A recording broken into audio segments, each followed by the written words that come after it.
गीतों के काम अध्याय 22:1। हे भाइयों, हे पिताओं, तुम मेरा उत्तर सुनो जो मैं अब तुमसे कहता हूँ। 2 और जब उन्होंने सुना कि वह उनसे इब्रानी भाषा में बातें करता है तो और भी चुप हो गए।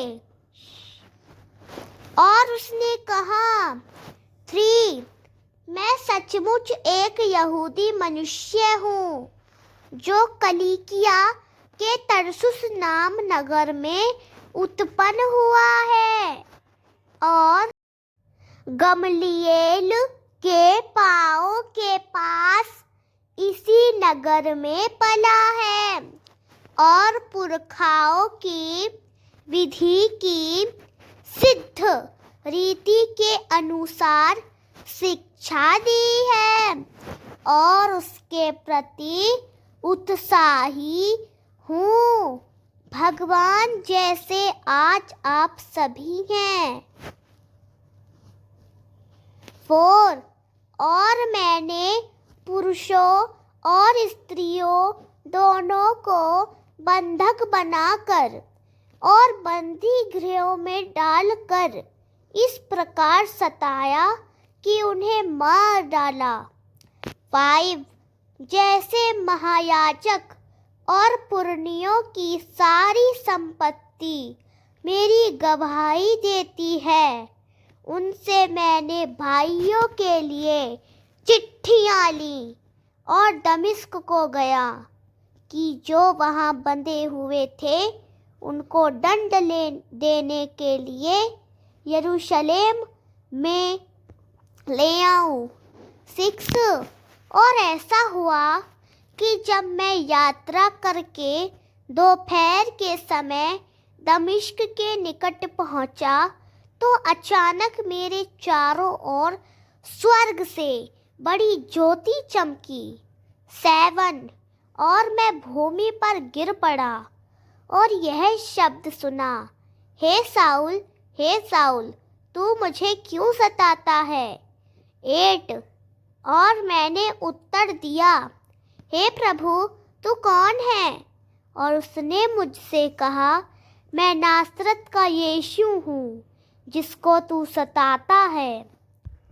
9 और जो मेरे संग थे उन्होंने सचमुच उजियाला देखा और डर गए, परंतु जो मुझसे बोल रहा था उसका शब्द उन्होंने ना सुना।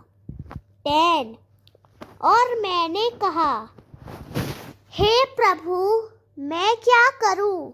और यहोवा ने मुझसे कहा, उठ और दमिश्क को जा और वहाँ तुम्हें वह सब बातें बताई जाएंगी जिन्हें करने के लिए तुम्हें नियुक्त किया गया है। 11 और जब मैं उस उजियाले के तेज के मारे कुछ ना देख सका तो अपने साथियों के हाथ से चलकर दमिश्क में आया। 12 और हनन्याह नामक एक पुरुष जो व्यवस्था का भक्त या और वहाँ रहने वाले सब यहूदियों के विषय में अच्छा जानता, याम 13 और मेरे पास आकर खड़ा हुआ और मुझसे कहा, हे भाई शाऊल, दृष्टि करके देख। और उसी घड़ी मेरी नज़र उस पर पड़ी। 14 और उसने कहा, हमारे पितरों के परमेश्वर ने तुझे इसीलिए चुना है कि तू उसकी इच्छा जान और उस धर्मी को देख और उसके मुंह का शब्द सुन सके।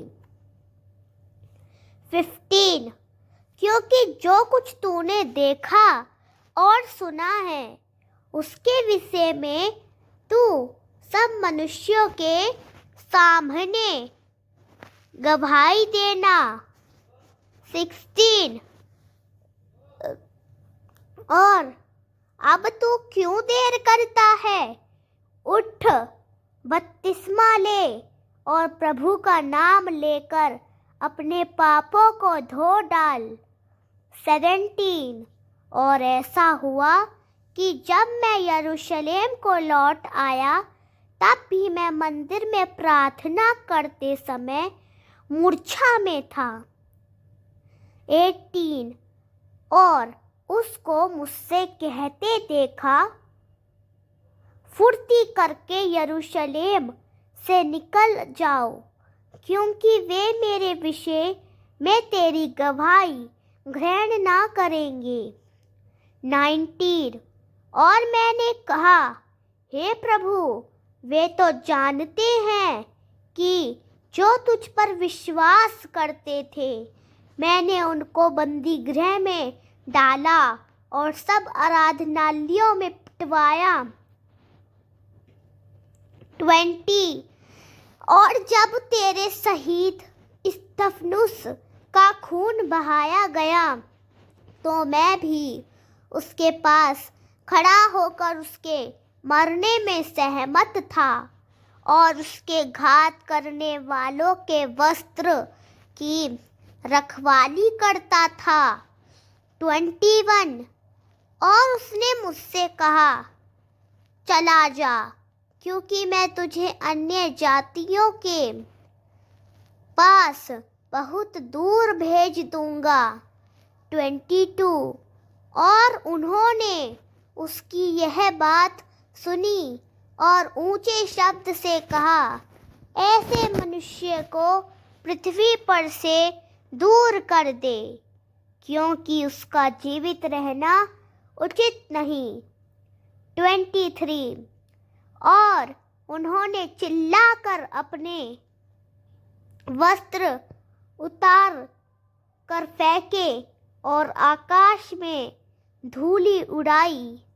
24 प्रधान सरदार ने उसे गढ़ में ले जाने की आज्ञा दी और कहा कि उसे कोई मार मार कर जांचा जाए, ताकि वह जान ले कि वे उसके विरुद्ध क्यों चिल्लाए। 25 और जब उन्होंने उसे पेटियों से बांधा तो पौलुस ने उसे सूबेदार से जो पास खड़ा था कहा, क्या यह उचित है कि तुम एक रोमी मनुष्य को जो दोषी ना हो कोड़े मारो। 26 जब सूबेदार ने यह सुना तो जाकर सरदार से कहा, जो कुछ तू करता है उसमें चौकस रहो, क्योंकि यह मनुष्य रोमी है। 27 तब प्रधान ने आकर उससे कहा, मुझे बता, क्या तू रोमी है? उन्होंने कहा, हाँ। 28 प्रधान ने उत्तर दिया, मैंने बड़े धन से यह स्वतंत्रता पाई है। और पाल ने कहा, लेकिन मैं स्वतंत्र पैदा हुआ था। 29 तब वे तुरंत उसके पास से चले गए और उसे जांचना चाहिए था, और सरदार भी यह जानकर कि वह रोमी है और उसी ने उसे बंधवाया था, डर गया। 30 और बिहान को उसने निश्चय जान लिया कि यहूदी उस पर दोष लगाते हैं, इसीलिए उसने उसे उसके दल से छुड़ाया और प्रधान याजकों और उनकी सारी महासभा को आने की आज्ञा दी और पौलुस को नीचे ले जाकर उनके सामने खड़ा कर दिया। आमीन। अगर आपको ये वीडियो पसंद आया हो तो आप इस वीडियो को लाइक करें और हमारे चैनल पवित्र यीशु 97 को सब्सक्राइब करें और कमेंट में प्रभु की महिमा के लिए आमीन या हालेलुया जरूर लिखें। Thank you.